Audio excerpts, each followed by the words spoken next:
I got upset, so I left the house.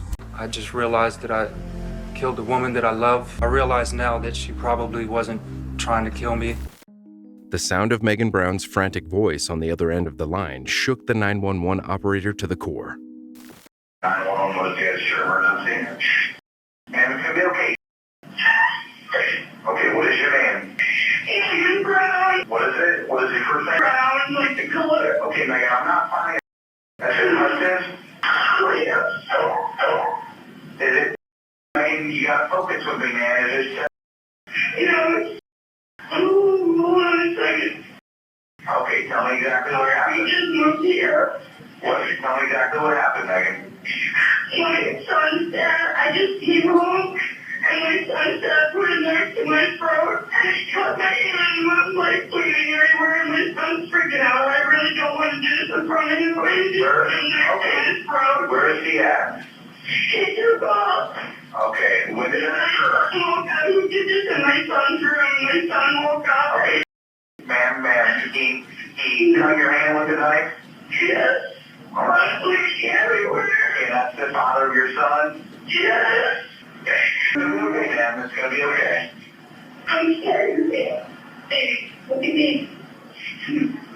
You wanna play along the song? Okay, so give me a, It's okay, baby.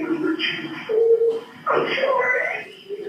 He did not to come out here as soon as possible. He literally tried to get away. okay, he left in a vehicle on foot. On foot, he doesn't have a license. Please. He probably has a joint Sir, Jamie. He had the bike and he had no shirt on. He had... Okay, hold on, Megan. Hold on a second with me. Hold on with that. I already got deputy dispatch for you, so give me a time delay, okay, when that happened, when he cut you with the knife. He just did it 10 minutes ago. Okay, 10 minutes. Yep. Okay, what is his name? Adam Matos, Adammatos. Okay, well, how old is he? He's 28. 28? Okay. Almost 29. Okay, what is he wearing? He was wearing no shirt when he left. I don't even remember what. If he was wearing shorts or not. I think he was wearing shorts and can't shorts because I won't find their shorts. Okay, which direction did he leave on foot? Like, where did he? I don't know. To be honest, as soon as he left, I went down to hear something because he tried to kill Okay, me. Megan, do you need an ambulance? I don't know. I just want someone to come here right now. I can see the meat in my finger. You can see the meat in your finger? Ooh. Well, how big was the knife?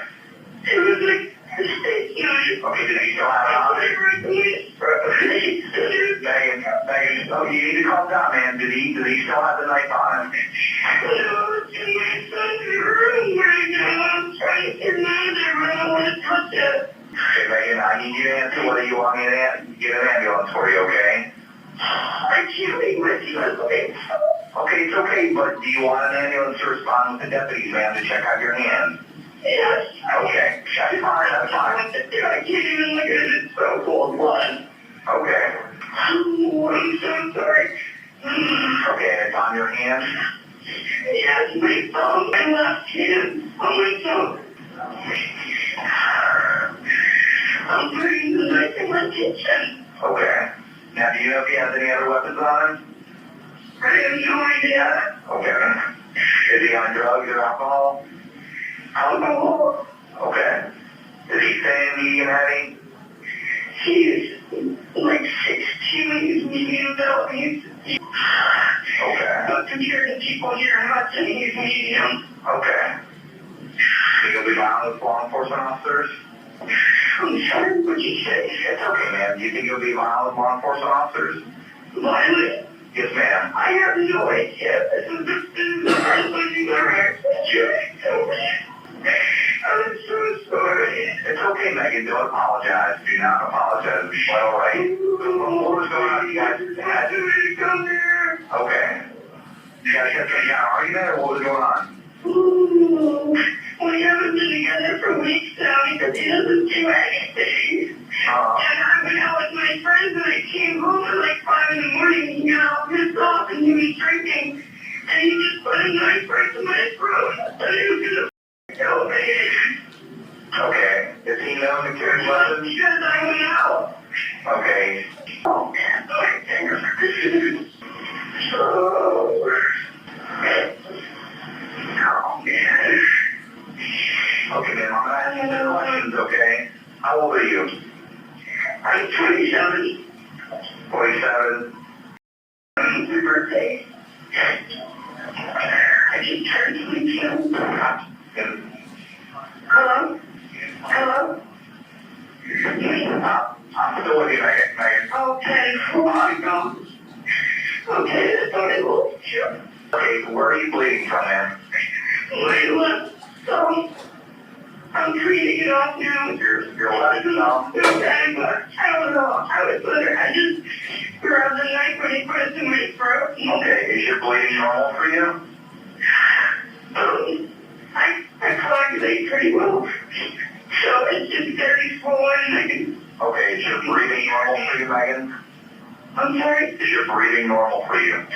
I have anxiety attack, so to me this is normal, but to somebody else, no, it's not normal. Okay, is the blood spurting or pouring out?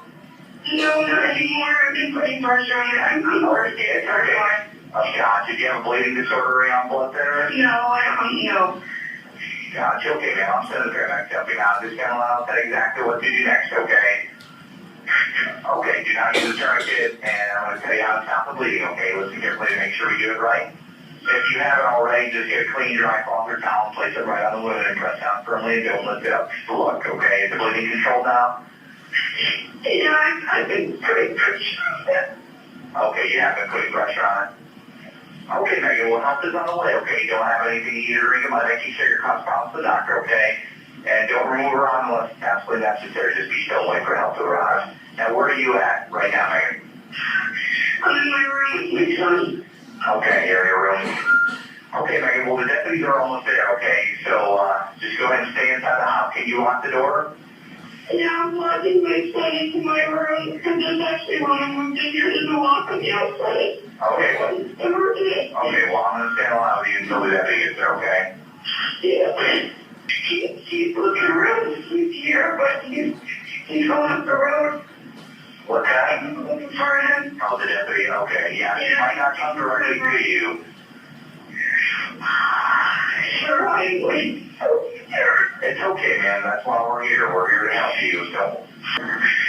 I knew he was going to do that. I wasn't even going to win out. Gotcha, understand. Oh my God, Hey, you see the deputy? Is he outside?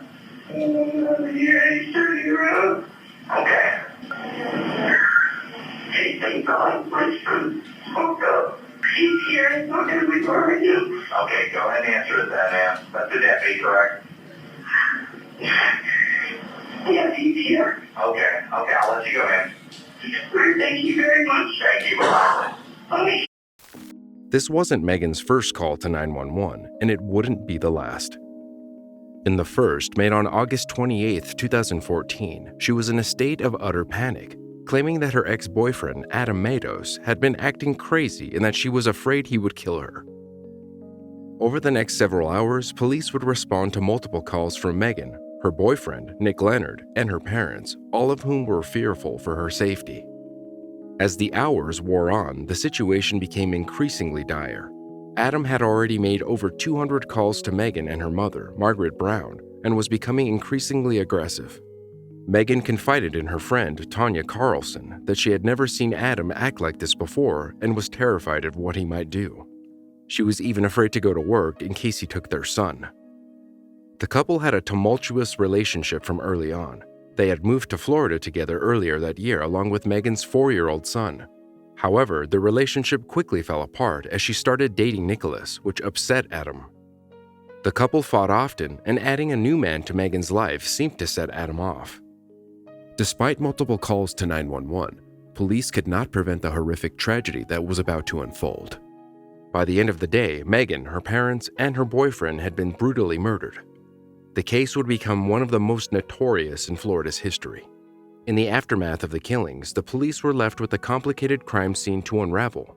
They found that the family's 5 dogs had been sold, and much of their property was listed for sale on Craigslist. Adam himself had made the sales and was seen to be acting strangely by the victim's neighbors. He was observed sweating and out of breath, seemingly panicking, but still struck up conversations with those around him. Around midnight the following day, a man walking his dog heard gunshots in the neighborhood. Later, police would find the family van filled with blood, body fluids, and maggots. It appeared as if Adam had used the van to transport the bodies of his victims. It took police months to piece together the complex web of events leading to the Brown family murders. It was discovered that Adam had a history of domestic violence, and Megan attempted to leave him numerous times. He had even been arrested for assaulting her before. She reportedly confided in friends and family members and even sought a restraining order against him, but a judge rejected it for lack of evidence.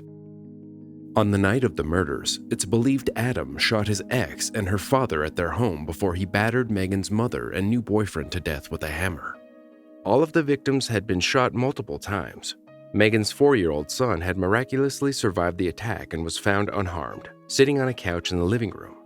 After the killings, the attacker fled the scene with the little boy. He was later apprehended in a wooded area near his father's home, where Adam had been hiding out with the child.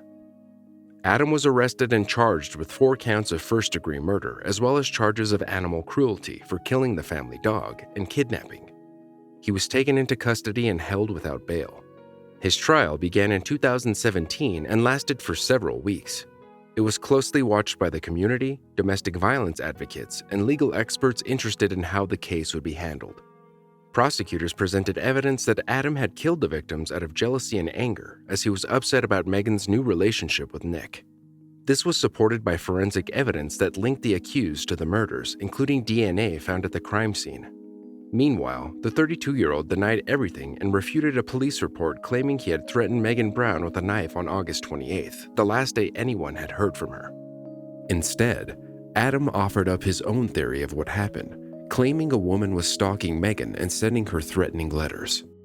Then, the accused attacker left the court stunned by a dramatic confession from the witness stand. Adam Matos said a combination of self-defense and paranoia drove him to kill the victims. He told the court how he had left his 4-year-old son, who has autism, alone at the murder scene while he went to buy a shovel to bury the bodies. The jury ultimately found Adam guilty on all counts. He was sentenced to death, a decision met with mixed reactions from community members. Some saw it as a fitting punishment for someone who had committed such a heinous crime. In contrast, others questioned whether the death penalty was an appropriate punishment given the circumstances of the case. In the wake of the murders, the surviving child was taken into protective custody and placed with relatives. The young boy, who had witnessed the horrific events in his home, was understandably traumatized by the experience. He was placed in therapy to help him cope with his emotional trauma. For more True 911 calls, watch this episode next.